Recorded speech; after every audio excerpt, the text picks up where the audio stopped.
Welcome back to the Infinite Jungle. I have with me Izzy, a contributor to the Lido DAO as Master of Validators. Thank you for being on the show, Izzy. Thank you very much for having me, Christine. I am very excited to talk with you. I think this is the first representative of the Lido DAO, of a Lido DAO member coming onto the show, and I have to start off this show by asking, what is it that you do? Your title says, obviously you're a contributor to the Lido DAO, but specifically you're the master of validators. And I think that always sparked my interest. Every time I looked at your Twitter profile, every time I saw you speaking at a panel, I was like, what does that title even mean? So please give us a little, sate my curiosity and let me know, what does that mean? What do you do at Lido? Absolutely, very, very happy to.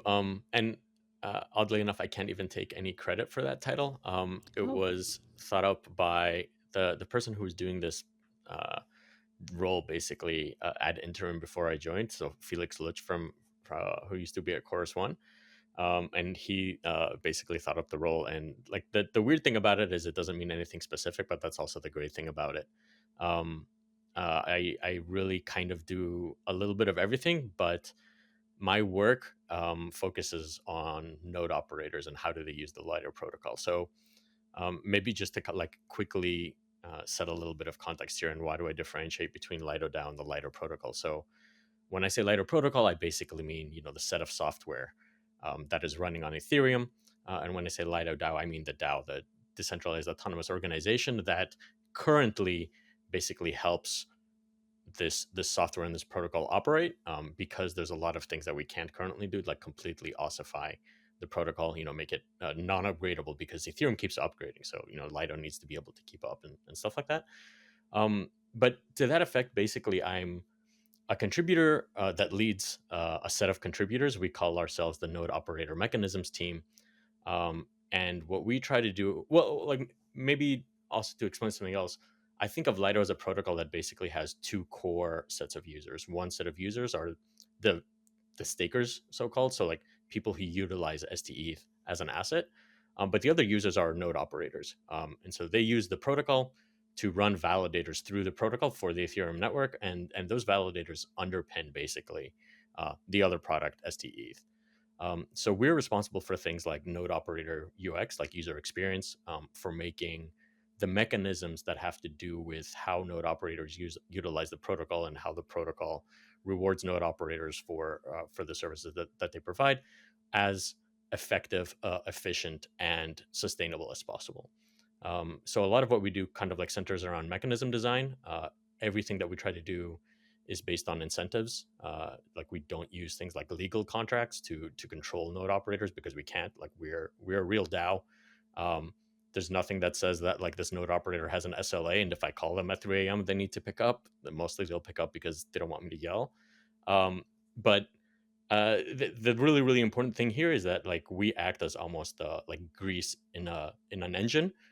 The node operators are powering this engine, and we are there to help it be more effective, more efficient, and to also cater to another set of stakeholders which aren't direct users of the protocol but are basically beneficiaries of the protocol, which is the rest of the network and the rest of the staking community. We should talk about Simple DVT, which you mentioned in your response there, and yeah, it's a big step for Lido to finally launch the Simple DVT module.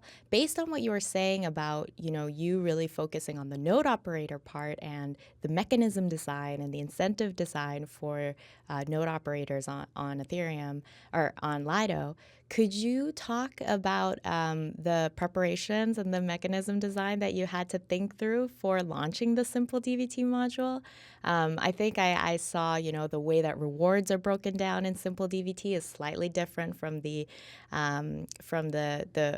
basically just the curated module, the original or the normal way that people normally stake through Lido. So could you talk about designing this for a different set of node operators, clusters of node operators that would be running pretty novel, staking software? Talk a little bit about that process and what you guys had to think through there. Yeah, absolutely, gladly. So I will take one step back just to kind of provide some context around what are modules. So Lido V2 is the upgrade, the current iteration of the Lido protocol, which was launched in May of last year, shortly after the Ethereum Shapella hard fork, to bring on board not only as a core feature towards users' withdrawals, which were unlocked with Shapella, but also a kind of re-architecturing, if you want to think about it that way, of the internals of the protocol. So, like you put it, Lido started out with a permissioned or curated set of node operators. It started with very few operators, only 5 at the time of the genesis of the protocol, and steadily grew over time. That's one of the other things that node operator mechanisms helps with, is that we help the DAO kind of like do due diligence on node operators when they apply. We don't actually select them, but we facilitate this process around identifying and possibly selecting through DAO votes new node operators. It grew. I think at the point of Chapella, it was at 29 or 28 node operators. It's now at 37. And so these node operators constituted the curated operator module. But we always knew that there needed to be other ways for node operators to participate in the Lido protocol, apart from just being selected by a committee. So there's been a long-ranging research project. For example, like how do you turn node operator selection into something like a market? We're not there yet in terms of like the maturity of the tooling that is available on chain to be able to do something like that. You need to bring in a lot of information off chain. On chain, you need to have ways to verify that that information is correct, that you're doing the right kind of like algorithmic selection around it. But it's something that's still running as a research project. But in the meantime, we knew that we wanted to add these new avenues for node operators to participate. One of the avenues that we wanted to add from the beginning, even though this is like a little bit misunderstood sometimes, is that we always envisioned that there would be permissionless ways for node operators to use the Lido protocol and run validators. DVT is something a little bit in parallel, but is also influenced by that. So DVT is the idea, distributed validator technology, that multiple node operators can basically co-run a validator, much the same way that multiple users maybe co-run an address through a multi-sig. It's a little bit more complex than that, but that is the basic idea. So you spread not only the operational and the technical risk of running a validator, but you might also potentially split the financial collateral that somebody might need to put up for running a validator. So DVT protocols can be effectively used once you have permissionless entry to also lower barrier to entries for solo stakers into protocols. So like eventually the vision that we're working towards is not only permissionless staking, but also permissionless staking with DVT if that's what node operators want. So Simple DVT is the culmination of, I think, around 2 years of testing on testnets with DVT infrastructure providers. Currently on mainnet, there are 12 clusters. Clusters are just sets of participants that together would be running validators. It's unlocked using OBOL technology, but at the same time, we were running an SSV testnet. The SSV testnet just formally finished yesterday, actually, and we should be releasing the very good results regarding it within the week. And so that means that SSV powered clusters will be joining Simple DVT on mainnet within the next couple of weeks. And basically, in the beginning, we started with like a really, really basic idea. Can we use DVT to run validators through the Lido protocol? That's what the first testnet ascertained. The second testnet was, can we do this at scale? So can we, like node operators in Lido, for example, are running hundreds or thousands of validators. Can these protocols really take up that amount of scale and validation? 3, do these protocols work well with all of the other ancillary mechanisms around staking? So things like MEV boost right now, or PBS, or however that might be implemented. And the most recent testnet basically had to do with, can we do this by entrusting node operators and clusters to be almost like autonomous in the way that they approach this, by really making it kind of like a self-help thing or DOI thing? Or do they need to be more like tightly managed? And it's the great news from the testnet was that it turns out they don't need to be really, really tightly managed. And we've figured out a ways to, at least for a pilot, like Simple DVT isn't exactly like a pilot, but it's small scale, to make it financially viable. And that's what leans into the thing that you were talking around earlier, where we've parameterized somewhat what the reward share looks like for Simple DVT. So the curated module works pretty simply. there's like 100% of staking rewards on a daily basis, right? And 10% of that then goes into the module, where 50% of that 10% is goes to the DAO treasury, and 50% of that goes to the node operators. For Simple DVT, because initially this module is going to be running much fewer validators than the curated operator module, the node operators there will be receiving an increased share of those rewards, and also potentially because the infrastructure provider themselves, like SSV or Obol, might want to be taking a small piece of that share, so that it can further fund development efforts and things like that. Obviously, this is also important because as validators are run by clusters, there's more people participating, but the fixed cost of running nodes, uh, if you're running one validator like 100, is relatively the same. It only starts increasing in a stepladder effect once you start running like thousands and thousands of validators. Gotcha. A couple quick points of clarification. I think Mhm. yeah, had lost you a little bit in one of the in a couple of areas when you were explaining that. The first was you had mentioned that the validators are they have like a lower financial barrier to entry with DVT. So Lido validators don't have any collateral at stake. They don't need any capital upfront to validate on to run validators on Lido. Is that different for DVT validators on Lido? As in, do they have to have a certain amount of capital at stake in order to run validators on Lido? Is that one of the differences that you're highlighting, That's a great or question. So for Simple DVT, no. Simple DVT validators are also bondless. okay, Node gotcha. operators do not need to put up any capital as collateral, Yeah, because Simple DVT is also like semi-curated. So basically, we use the testnet participation as like a litmus test for which operators are ready to participate on mainnet. Um, and so it's not completely permissionless. Like you need to have participated in the testnet and you need to have done well in order to be eligible to be formed in a cluster. Once you marry DVT with a permissionless staking module, like the community staking module, which is currently in development and was approved by the DAO, I think like back in December, then you can use the idea of DVT as a means to effectively lower the bond. So if in CSM, for example, you might say that a node operator needs to put up, I'm just going to like pull up a number like 2.5 ETH to run a validator with DVT, because it's much harder to compromise an entire cluster versus like just one operator.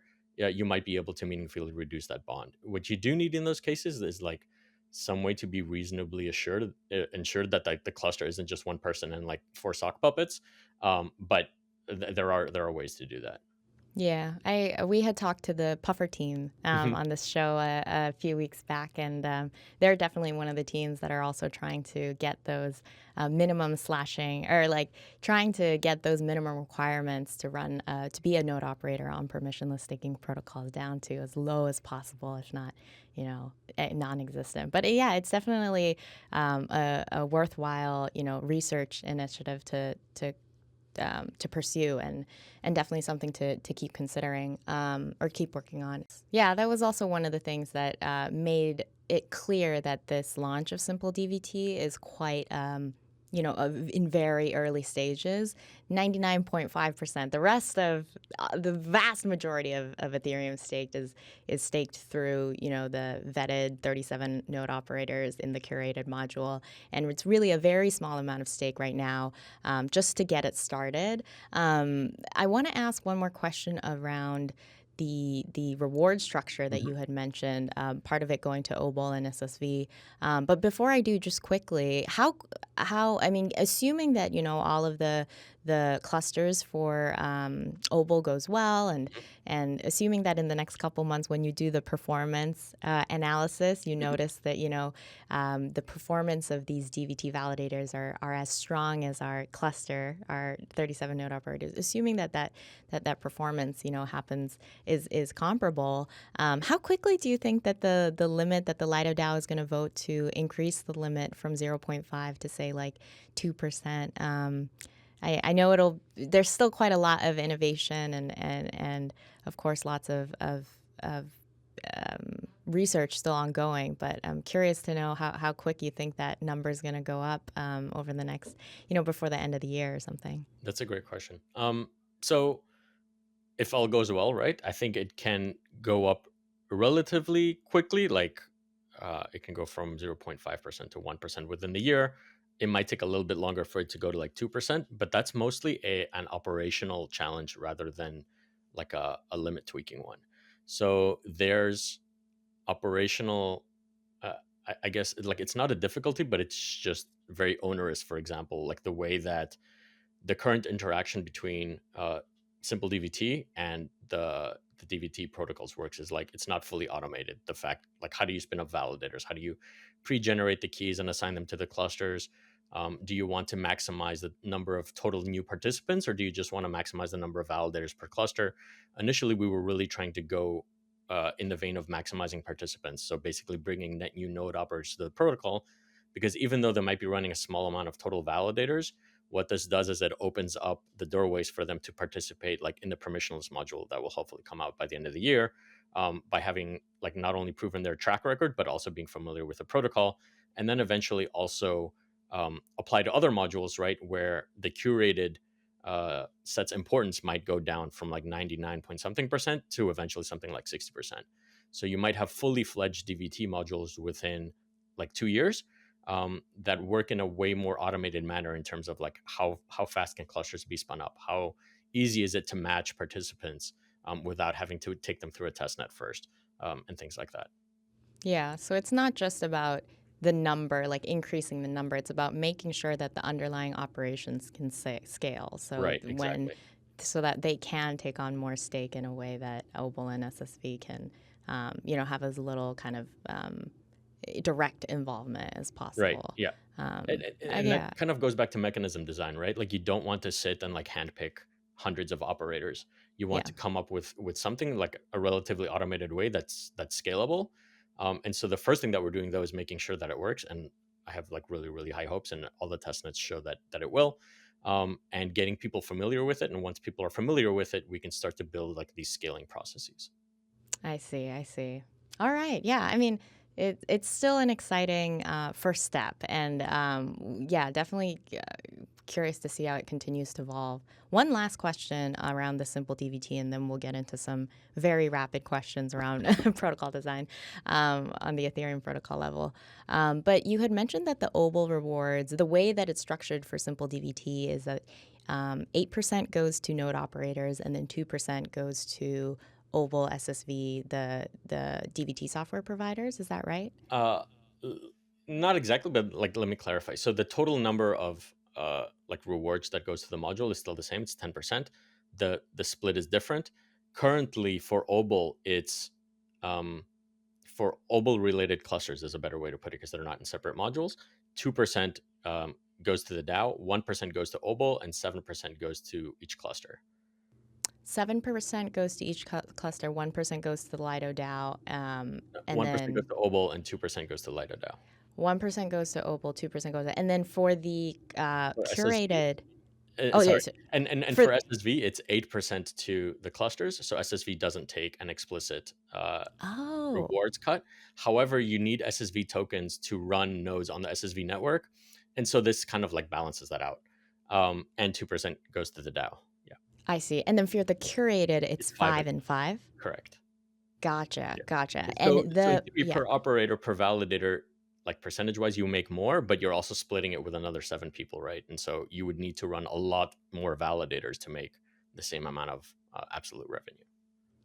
Oh, fascinating. Okay. So each individual validator in the cluster is making less, even though the total amount of rewards being earned by that entire cluster is, say, higher for a node operator that might not be in a Yes. DVT cluster. Yes, exactly. Oh, fascinating. Okay. And do you think those incentives are sustainable for people to join through the simple DVT Mhm. module as opposed to the curated? Because from that dynamic, it does appear that more professional staking node operators would, by far, continue to try and get vetted through the Mhm. curated module path as opposed to the simple DVT path, even though the simple DVT path might be easier to, I guess, like run through if there's more available spots Yeah, there. that's a really good question. So simple DVT by itself, like any node operator that is participating, it's definitely not the idea that like it's you're making a loss.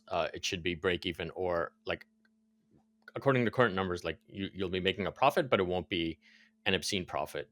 But the idea is that like this is a stepping stone into something else, right? So in future DVT based modules, um, if you have proven participation in simple DVT on mainnet, like it's almost assured that you will basically be able to participate, if not earlier than anybody else, at a very, very good level, because you have like proof of reputation, right? Which is the most important kind of like thing in this space.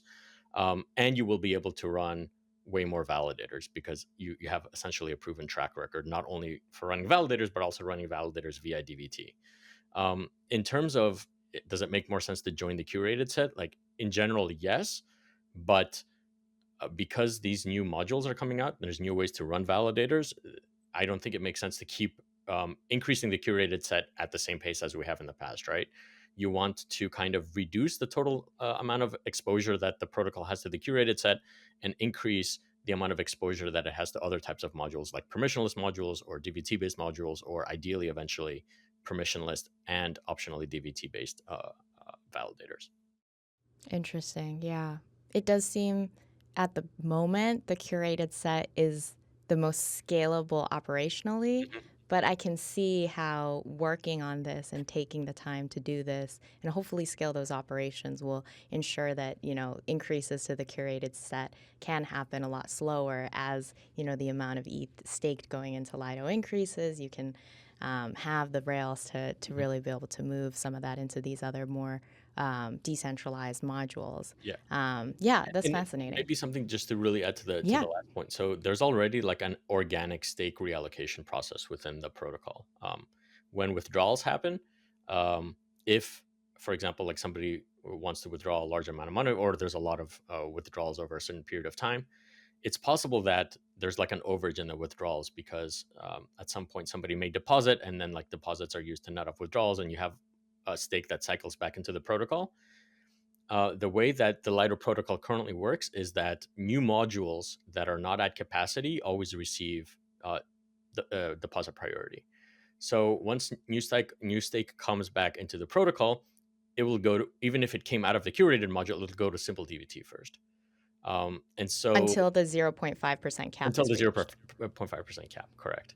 I see. That makes And sense. so as you add modules or increase the limits to modules, due to just like organic processes of staking and unstaking, stake ends up like evening out and maximizing whatever modules have capacity.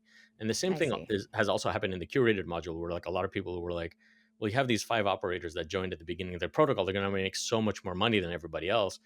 But the way that deposits were allocated is that new operators always received deposits first. And so if you look at the stake distribution of the Lido protocol right now, and I think that really this is like one of the amazing achievements, is it's almost flat right now. So you have 37 operators who are almost all running the same amount of stake based on their own capacity, right? Like if somebody wanted to grow a little bit slower, they grew a little bit slower. Um, and so this is great not only from a robustness perspective, spreading stake around the world, around different types of infrastructure. Some operators have on-premises data centers. Some people are running on cloud. Some people are running on local data centers, and also from like a client and software perspective. So you're pushing the stake out and making it as decentralized as possible, not only from like a geographic perspective or an entity perspective, but also from an infrastructural perspective. Yeah, the newest module always gets the newest, yeah, joiner, the Mhm. newest module or the newest node operator that's been added gets to have first picks on there, or gets to Yeah. receive the incoming stake first. Right. And to confirm from the stETH holder perspective, you are getting rewards accrued into the pool from all the different modules. Yes. So all the node operators, all the modules, you are obfuscated. All the details around where exactly the rewards are coming from are obfuscated. As in, you're not getting just the rewards from the staking module only. You don't get to pick and decide, but it all goes Mhm. into a pool, and from that pool, that's where the stETH holders get their Yeah. rewards. I would say it's abstracted and maybe not obfuscated. Like if you want to follow it all, you can, because it's on the blockchain, and that's the really great thing. But yes, it's abstracted away from the user, and the choice is simplified. Uh, Yeah, there there's is no choice. there's no choice. There's Yeah. always been an idea that maybe you want to pick your own module. Like I want my stake to go there. It's not something that the protocol currently supports. And there's like questions around, if you allow this to happen, can something bad happen, right? Like somebody creates an operator and they send all the stake there, and then it turns out that operator is a wolf in sheep's clothes or something like that, or is regulatorily captured by a bad government. And so, in theory, this current mechanism prevents that from happening, but eventually it may make sense to do this. And there's an allowance in the staking router design that eventually something like this might be possible and might be doable. But also, in general, if you look at networks where, like normal DPoS, delegated proof of stake networks, when you let users pick, you kind of end up with like a beauty competition, and you have a couple of validators at the top that are like receive all the stake, and then like a long tail of validators at the bottom that don't receive a lot of stake, and that's not so great for decentralization. Yeah, yeah. I guess also in the sense of like if the vetting process and if the quality of all of these operators are technically the same, because that's what, the Lido DAO or Opal and SSV or all these people have already gone through, why would you kind of just leave it up to the user? I guess if it's like a little bit more the user must stake at their own risk. They have to do the due diligencing. They have to do the. I can see why you may want to give more freedom to the user, but I think it makes sense in the current kind of structure of Hmm. the design, for sure. So I have two very quick Sure. questions we for the last just couple minutes of our talk, and this is related to some of the upcoming changes in Electra Hmm. that are coming up in the next upgrade. Very quickly, I know you mentioned Shanghai. The Shanghai upgrade was really what launched Lido V2, and withdrawals were enabled a few months after Shanghai went live. So technically, a few months after, the protocol really supported staked ETH Yeah, withdrawals. one month after, almost to One the day. month. Yeah. Thanks. Yes. How quickly do you think Lido is going to be ready for validator consolidation when it goes live for Electra? Is it something that you have high confidence this time around? Lido will be ready from day one, or tell me a little bit about preparations that are going into that and your confidence on Lido's readiness Yeah, for really, Electra. really great question. So, apart from validator consolidations or like so-called max effective balance, there's also, of course, triggerable exits, which is also something very, very important for the protocol to be ready for. So, EIP 7002. Let me talk about that really, really quickly. Triggerable It's exits an are important one. important because they essentially give staking protocols a little bit more power back. Previously, if somebody was a node operator and they were running a validator and they were doing a very bad job, or knock on wood, something happened, and the validator kept running, but they weren't there to like technically revive it, let's say, this validator could basically kind of like be AWOL forever. Triggerable exits allow withdrawal credentials, so basically the address that is tied to a validator on the execution layer, to send a signal to the beacon chain and say, please exit this validator. And this is also great from a permissionless staking perspective because it really reduces one of the risks, which is that you might have malicious node operators which kind of like hold a certain amount of principal stake ransom and say you're never going to get this back unless you pay me whatever 99.9% of the value. On the other hand, this kind of changes the power dynamic between staking protocols and node operators. Now that protocols can basically effectively kick out node operators if they don't like them, it really changes the relative strength that, let's say, that node operators have it in this dynamic. So one of the really, really important things there is to enfranchise the DAO and stakers, to give them the ability to maybe disagree with DAO decisions around this. So there's been a huge research effort which is now culminating, and actually there's a snapshot vote running on this, I think, that went live yesterday, for Lido dual governance. And the idea is to empower STETH holders to potentially veto LDO governance decisions that they disagree with. And this might include kicking out a node operator. It might include changing the fee structure.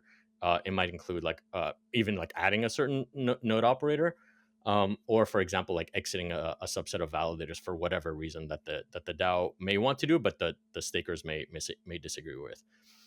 So one of the core priorities for DAO contributors right now is to make sure that, given that there is a functionality which is crucial for permissionless staking, in my opinion, and so therefore crucial for Lido to also implement as soon as possible in order to allow node operators to participate in Lido if they want to.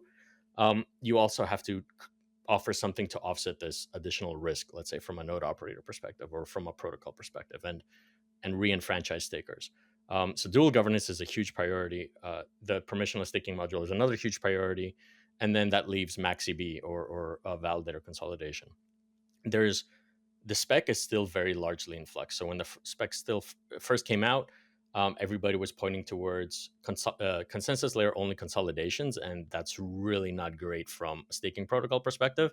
But it looks like now that there's appetite, especially after a lot of staking solutions kind of weighed in, that we may or very hopefully end up with execution layer triggered consolidations, which means that the protocols will be able to control via the withdrawal credentials when consolidations happen and how consolidations happen.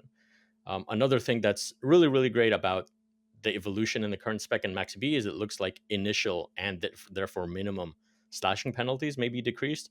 There was a fear especially amongst node operators, like less so protocols, but especially node operators, that why would we run like 2048 balance validators if, like, yeah, slashing is very improbable, but if it happens, it's really, really going to hurt. And like, if we need insurance against this, there's no way this wouldn't put us out of business.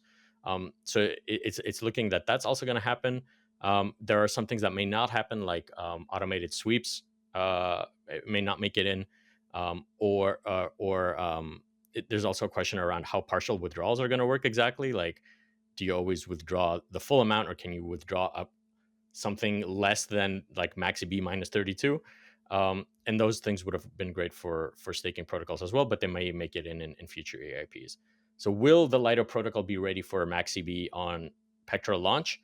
I think the more these kinds of things, like the more features that are boons for staking solutions make it in, the more likely it is that the Lido protocol will be ready on day one. However, there's like a lot of work that goes into validator consolidation, especially from an accounting perspective. I don't think it's probably going to happen day one. I think consolidations will be supported. Like, I'm a huge fan. We need to get it done so that we can have single slot finality. But I don't know if we can happen day one. It'll probably happen a few months after, especially given that the current efforts are focused on permissionless staking. So like delivering on a belief and a core value proposition that Lido DAO contributors have had from the beginning, 7002, and as a result of 7002, dual governance. And like Petra is probably going to come out somewhere between December and February. I think we're not going to make the November date. And so I think that's already quite a bit on the plate.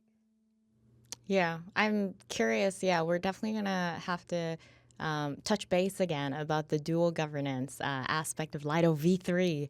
But it is very exciting things. And I really think that with Petra specs still up in the air, there's really only so much Lido can do right now, other than participate in the conversations, try and obviously share with developers what really makes sense for staking pools. But until those specs are finalized, I'm sure that for the Lido team to implement and test all of that, that can really only get started once the client implementations are ready.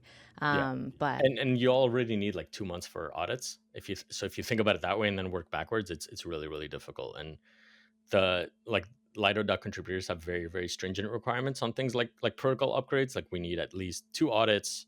All of the audits that we're doing now have like formal verification and invariant testing and stuff like that. And so that's kind of stuff that like cannot be rushed, even if you wanted it to. And it just sets certain kind of like minimum time frames. yeah. And by Lido contributors, you do mean like the LDO token holders, right? And everybody else that's Yeah, and everybody that's like paid by the Lido yeah, DAO. paid by the Yeah. DAO to Yeah. help develop things. Yeah, that makes sense. Yeah, I feel like sometimes these terms, if you're not in crypto, it can feel a little bit confusing. But I really appreciate the time, Izzy, and I thank you for, just so like meticulously going through all the details of how this works and what Simple DVT is and some of the next steps and your thoughts around the Electra upgrade. Yeah. So thank you. Thank you so much for the time. This was a great Absolutely. conversation. We didn't get to issuance, I guess, which is unfortunate, but maybe some other time. Yeah, I mean, we'll definitely get to issue. I'm sure it'll become a larger topic. I feel like right now it's early. It's early Mhm. days anyways. All right. All right. Thank Well, you so much. Yeah. Thank you so much to everyone who is listening to this episode of Infinite Jungle. We hoped you learned something new about Ethereum and especially about Lido. We will be back with another episode next week. So until then, fellow explorers, please stay safe out there. I need to remind you to please refer to the disclaimer linked in the podcast show notes and note that none of the information in this podcast constitutes investment advice, an offer, recommendation, or solicitation by Galaxy Digital or any of its affiliates to buy or sell any securities.